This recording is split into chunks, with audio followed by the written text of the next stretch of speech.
శక్తివంతుడైన దేవునికి స్తోత్రములు. ప్రభువు నామములో మీకు వందనములు. 2026 జూన్ 3వ తారీఖు ఏర్పరచబడిన దైవవాక్యం యెహెజ్కేలు 38:7. నీవు సిద్ధముగా ఉండుము, నీవు సిద్ధపడి నీతో కూడా కలిసిన సమూహమంతటినీ సిద్ధపరచుము, వారికి నీవు కావలి అయి ఉండవలెను. ప్రభువునందు ప్రియమైన వాళ్ళారా, క్రైస్తవ సమాజానికి ఇది దిద్దుబాటు కాలం కాదు, ఇది సిద్ధపాటు కాలం. నేడైనా లేక రేపైనా, ఆ మీదటైనా యేసు రాక తప్పదు.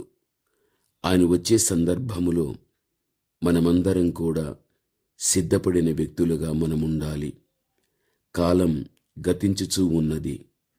చరిత్ర యొక్క ముగింపుకు మనం వచ్చి ఉన్నాము. కృపాద్వారము కూడా మూయబడు ఆఖరి క్షణాలలో మనముంటున్నాము. మనము సిద్ధపడాలి. అనేక మంది వ్యక్తులను సిద్ధపరిచే వ్యక్తులుగా మనముండాలి.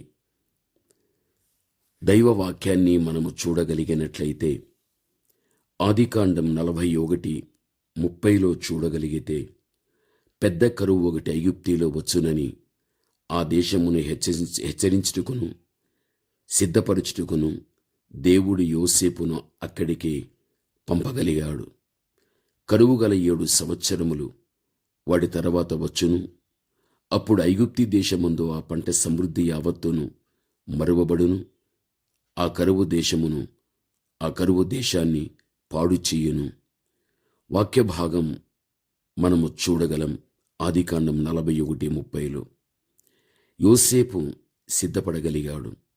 ఫరోను సిద్ధపరచగలిగాడు. ఐగుప్తి యొక్క దేశం తన తండ్రి సహోదరులను కరువు నుండి కాపాడగలిగాడు. అంత్యక్రీస్తు యొక్క పాలన రానయ్యున్నది. యూదులకును అన్యజనులకును మహాశ్రమలనేవి కలుగగలుగుతాయి. యేసుక్రీస్తు యొక్క రాకడలో ఎత్తబడుటయే తప్పించుకునేటువంటి మార్గం. ప్రభువునందు ప్రియమైనటువంటి వాళ్ళారా, ప్రభువు లోకములో ఉన్నప్పుడు లూకా 21:36 మాట్లాడిన మాట, కాబట్టి మీరు జరగబో వీటినెల్లను తప్పించుకుని మనిషి కుమారుని ఎదుట నిలువవుటకు శక్తిగల వారగునట్లు ఎల్లప్పుడూ ప్రార్థన చేయుచు మెలకువగా ఉండుడి అని. మనం సిద్ధపడాలి. అనేక మంది వ్యక్తులను మనము సిద్ధపరిచే వ్యక్తులుగా ఉండాలి. మెలకువతో ప్రార్థించి అనేకులను ప్రార్థనలోనికి నడిపించే వ్యక్తులు ఉండాలి. యోసేపు కరువు కాలమునకు ముందు ధాన్యమును జ్ఞానయుక్తముగా పోగు చేయగలిగాడు. సమృద్ధిగా పండిన సంవత్సరములను ప్రయోజనకరముగా చేసుకోగలిగాడు. గనుక కరువుదములను ధైర్యముగా ఎదుర్కోగలిగాడు.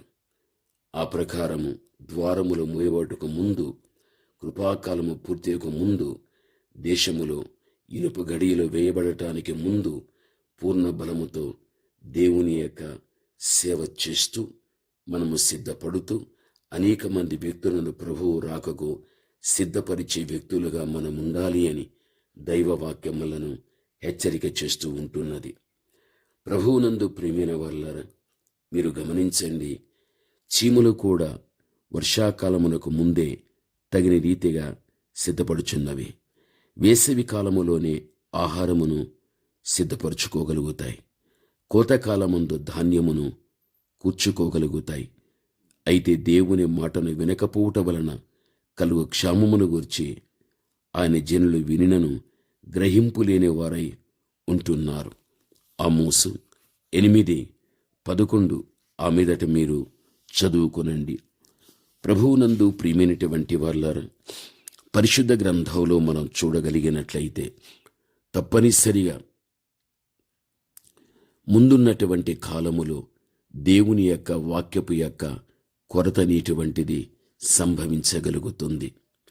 ఆ రోజున వాక్యం కోసం ఎంత మనము తపన చెందినప్పటికీ కూడా అది మనకు దొరకదు.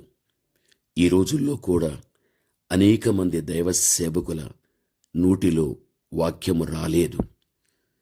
ఎక్కడ చూచిన సేవకుల నోటిలో నవ్వించడం, కవ్వించడం, ఆకర్షణీయమైన మాటలు, జ్ఞానయుక్తమైన మాటలు, తీయని మాటలు, లోకములో ఎక్కడో ఏదో జరుగుచున్నటువంటి వింతలు, లోక వార్తలు, పిట్టకథలు, ఇవి సేవకుల యొక్క నోటిలో ఈరోజు రాగలిగి ఈ రోజున మనుషులు వాక్యము లేకుండా, వాక్య ఆధారాన్ని బట్టి ఆత్మీయ జీవితంలో బలపడకుండా ఎంతోమంది ఉసూరునని వెళ్ళిపోతూ ఉంటున్నారు. అనేక మంది ప్రజలు ఇలాంటి వాటికి ఆకర్షించబడి వెళ్ళిపోతూ ఉంటున్నారు. దైవ సేవకుల యొక్క నోటిలో దేవుని వాక్యం కరువైపోయాది. ప్రభునందు ప్రియమైన వాళ్ళారా, వారికున్న జ్ఞానాన్ని బట్టి జ్ఞానయుక్తంగా మాట్లాడి ఆ మాటల ద్వారా ప్రజలను ఆకర్షించుకుని ఎంతోమంది ఈ రోజున ఆత్మీయ జీవితంలో బిడలను బలపరిచేటువంటి పరిస్థితి రోజుల్లో కనిపించలేదు. ఒక మాట చెప్పాలి అంటే, మొట్టమొదట ఈ రోజున దైవ వాక్యాన్ని ప్రకటించనై ఉన్నటువంటి దైవ సేవకులలో వాక్యాన్నే ప్రకటించలేకుండా ఈరోజు ఉంటున్నారు అంటే, వాక్యమనేటువంటి కరువు సేవకుని దగ్గర ఉన్నది. తన దగ్గరికి వచ్చిన వ్యక్తుల దగ్గర కూడా వాక్యపు యొక్క కరువు అనేది ఉంటూ ఉన్నది. అనేకమైన స్థలాలలో దేవుని యొక్క వాక్యం ఏమాత్రము కూడా అందనివ్వకుండా అడ్డుకునేటువంటి భూనివాసులు కూడా ఎంతోమంది. కరువు ప్రారంభమయ్యాది. ముందున్న కాలములో అసలుకి వాక్యపు యొక్క కరువును బట్టి ఎంతోమంది జీవితాల్లో దిద్దుకోలేక, సిద్ధపడలేక, ప్రభుని ఎదుర్కోలేక ఎంతోమంది ఆ విధమైనటువంటి బలహీనమైనటువంటి స్థితికి వెళ్ళడం అనేది జరుగుతూ ఉంది. నువ్వు దేవుని కుమారుడు, నువ్వు దేవుని యొక్క కుమార్తె. దేవుని యొక్క వాక్యము ద్వారా ఆత్మీయతలో ఎదుగుతూ ప్రభువురాకు సిద్ధపడి కనిపెట్టిన వ్యక్తివైతే భవిష్యత్తులో నీకోసం దేవుడు సిద్ధం చేసిన నిత్యత్వంలో ఉన్న ఆశీర్వాదాలను పొందుకోగలుగుతావు. ప్రార్థన. పరమతండ్రి అయిన మా దేవా, ఘనమైన మీ నామమునకు స్తోత్రములు. మేము సిద్ధపడాలని, అనేక మంది వ్యక్తుల్ని సిద్ధపరచాలి అని దేవా మీరు తెలియపరచగలిగారు. మీ సంపూర్ణమైనటువంటి వాక్యాన్ని అనేక మంది వ్యక్తులకు మేము అందిస్తూ, వాక్య ఆధారాన్ని బట్టి ఆత్మీయ జీవితంలో బలపడుతూ, ప్రతి ఒక్కరూ కూడా మీ రాకకు సిద్ధపడి మిమ్మల్ని ఎదుర్కొనేటువంటి భవిష్యత్తు యొక్క దీవెన ప్రతి బిడ్డకు మీరు దయచేయమని యేసు నామములో ప్రార్థన చేస్తున్నాము తండ్రి. ఆమేన్.